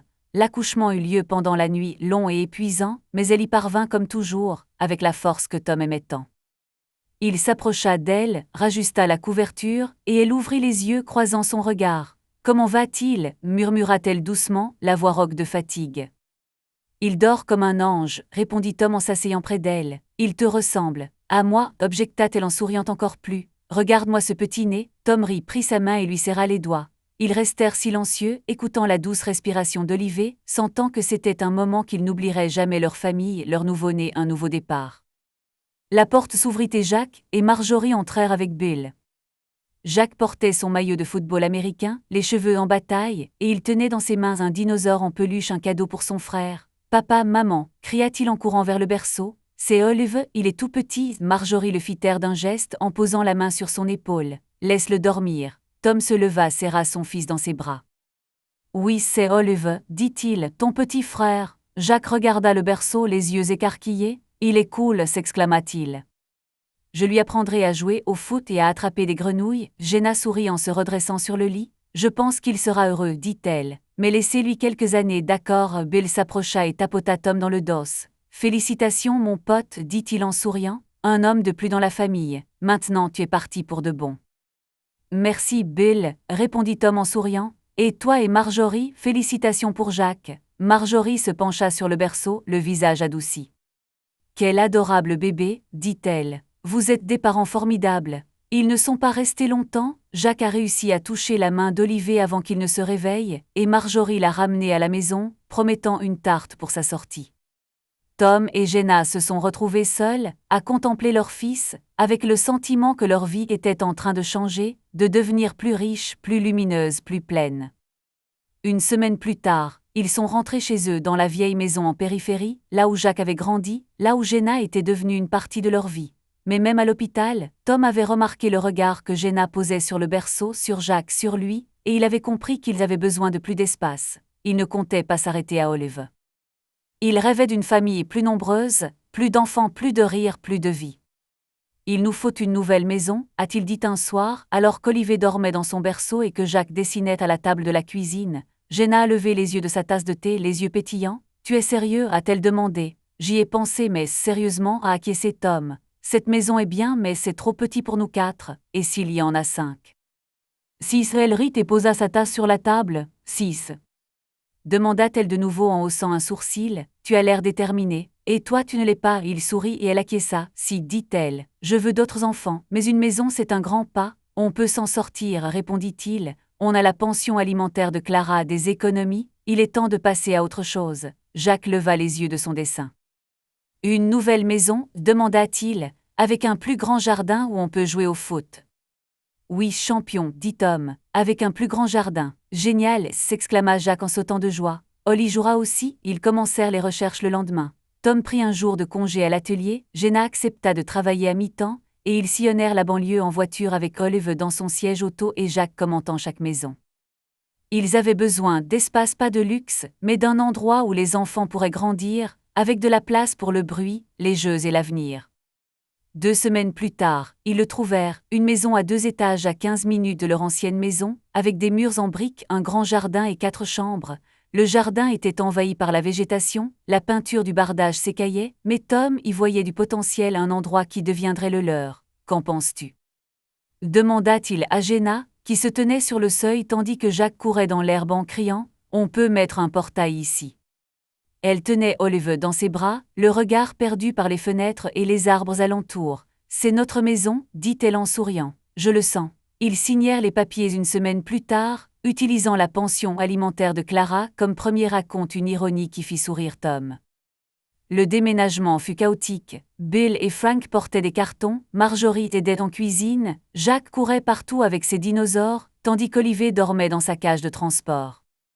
Mais dès le soir du premier jour dans leur nouvelle maison, elle prit vie, leurs affaires remplissaient l'espace, l'odeur du café embaumait la cuisine et Jack dessinait déjà sur le sol du salon. Tom se tenait dans le jardin, contemplant le coucher du soleil, lorsque Jenna vint à lui, Olive dans les bras. Jack courut après elle et le bouscula. « Papa, quand est-ce qu'on aura une autre petite sœur » demanda-t-il, et Tom rit. « Bientôt, ma championne » répondit-il en faisant un clin d'œil à Jenna, « ce n'est que le début. » Elle sourit, le serra dans ses bras, et ils restèrent là, tous les 4, à sentir leur nouvelle vie grandir avec cette maison. Tom se tenait dans le jardin de leur nouvelle maison, contemplant le coucher de soleil qui colorait le ciel de teintes dorées et rosées. Une tasse de café à la main, il sentait la fraîcheur de cette soirée d'octobre et écoutait Jack et Olive jouer dans le salon. Jack construisait une tour de blocs, tandis qu'Olivier, qui venait d'avoir 1 an, la faisait s'écrouler en riant. Le rire de Jenna se mêlait aux voix des enfants, et ce son était une douce mélodie pour Tom, la preuve que tout ce qu'il avait enduré l'avait mené là. Clara n'était pas réapparue après le procès. Après que le juge lui eut retiré ses droits parentaux et l'eut condamné à verser une pension alimentaire $24 000 pour 5 ans d'absence et $500 par mois jusqu'à la majorité de Jack, elle avait tout simplement disparu. Tom avait attendu d'abord un appel, puis des lettres, le moindre signe qu'elle tenterait de faire appel ou de revoir son fils, mais rien. Elle avait quitté la salle d'audience en courant ce jour-là, ses talons claquant sur le sol, et depuis plus aucun bruit, plus aucune trace d'elle. Un jour, Bill avait plaisanté, je suppose qu'elle a compris qu'elle ne pouvait pas obtenir plus d'argent, alors elle s'est enfuie. Tom avait souri, mais une douleur sourde l'envahissait. Il prit une gorgée de café, sentant la vieille rancœur familière le tenailler, non pas pour lui-même, mais pour Jacques. Comment avait-elle pu abandonner son enfant, celui qui pleurait la nuit quand elle partait, qui demandait « Où est maman ?» à 3 ans, alors que Tom lui racontait des histoires de voyage. Comment pouvait-elle vivre en Europe, dans des stations balnéaires, avec un homme trouvé par le détective, sans jamais penser à son fils? Même après le procès, quand on lui a donné une chance aussi infime fût-elle, à travers une pension alimentaire elle a choisi de disparaître. Il posa sa tasse sur la rambarde du balcon, serra les poings et regarda le ciel s'assombrir. Il éprouvait du ressentiment, non pas pour lui-même, mais pour ce garçon qui méritait une mère et n'avait reçu que le vide. Il se souvint de la voix glaciale de Clara au tribunal, « Je suis sa mère », et la colère qui bouillonnait en lui se raviva, « Mère ». Elle ne connaissait pas Jacques, elle ignorait qu'il aimait les dinosaures, craignait les araignées, rêvait d'une console. Elle l'avait abandonné comme un objet inutile et était partie chercher mieux. Mais il entendit alors le rire aigu et pur de Jenna venant de la maison, et sa colère commença à s'apaiser. Il se retourna et jeta un coup d'œil par la porte vitrée du salon. Jacques était assis par terre, en train de construire une tour. Olive tapait dans ses mains, et Jenna était allongée à côté de lui, jouant avec un ours en peluche. Leur nouvelle vie, leur famille était là, et Clara, avec sa froideur et son indifférence, ne pouvait pas leur enlever ça. Tom entra et referma la porte derrière lui. Jacques leva les yeux et le remarqua. « Papa, regarde » s'exclama-t-il en montrant sa tour. « Ollie l'a fait tomber, mais je l'ai reconstruite. Bravo, champion » dit Tom en s'asseyant sur un canapé. Olive rampa jusqu'à lui, tendant les bras, et Tom le prit dans ses bras et le posa sur ses genoux. Le garçon sourit en lui touchant le nez, et Jenna leva les yeux et lui sourit en retour. « Il est tout à toi » dit-elle en désignant Olive d'un signe de tête. « Tout aussi têtu. Toi aussi » Tom lui fit un clin d'œil et elle rit. « Un peu » répondit-elle en s'asseyant à côté de lui sur le canapé. « Mais tu aimes ça. » Il passa son bras autour d'elle, la serrant contre lui, et hocha la tête. « Oui » murmura-t-il. Jacques se glissa entre eux, s'asseyant au milieu, et ils s'assirent côte à côte, proches mais confortablement. Tom les regarda, Jacques, qui avait tellement grandi cette année, Olive, dont les yeux pétillaient de curiosité, Jenna, dont l'amour complétait leur famille, et sentit le ressentiment s'estomper. Clara avait disparu, et tant mieux. Elle ne reviendrait pas, ne frapperait pas à leur porte, ne troublerait pas leur tranquillité. Après le procès, elle avait sans doute compris qu'il n'y aurait plus d'argent et était partie vers de nouvelles aventures, quelque part au loin, où sa vie froide pourrait continuer sans eux, et Tom s'en réjouissait. « À quoi penses-tu » demanda Jenna, remarquant son silence. Il soupira et l'embrassa sur le front. « Le destin a compensé, dit-il. Clara est partie, et j'étais aimée envers Jacques de l'avoir abandonné, mais maintenant je vous ai, toi Jacques Olive, c'est plus que je n'aurais osé rêver. » Jenna lui serra la main, les yeux pétillants. « Tu le méritais, Tom, dit-elle, nous le méritions tous. » Jacques leva la tête, les sourcils froncés. « Papa, à propos de cette folle » demanda-t-il, et Tom fut surpris de la précision avec laquelle son fils s'en souvenait. « Oui, mon fils, acquiesça-t-il, mais elle est partie pour de bon. Maintenant Jenna est notre mère, et Olive aussi. » Ajouta Jacques, en donnant un coup de coude à son frère. « C'est le meilleur » Olive sourit en tapotant la main de Jacques, et Jenna lui rendit son sourire. « On est une équipe, dit-elle. Personne ne nous séparera. » Tom hocha la tête, sentant les derniers vestiges du passé se dissiper. Il était heureux, pas seulement apaisé, mais profondément, sincèrement heureux, comme un homme qui a traversé la tempête et trouvé refuge. Le destin l'avait récompensé autrement que par l'argent ou la vengeance à travers cette famille, cette maison, cet instant.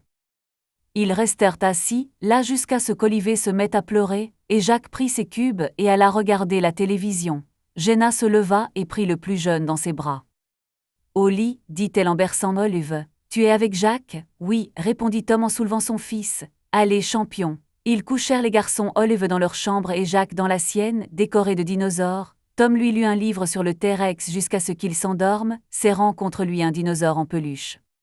Puis il retourna au salon, où Jenna l'attendait avec 2 tasses de thé. « Tout va bien » demanda-t-elle en lui en tendant une. « Tout va bien » acquiesça-t-il en s'asseyant à côté d'elle.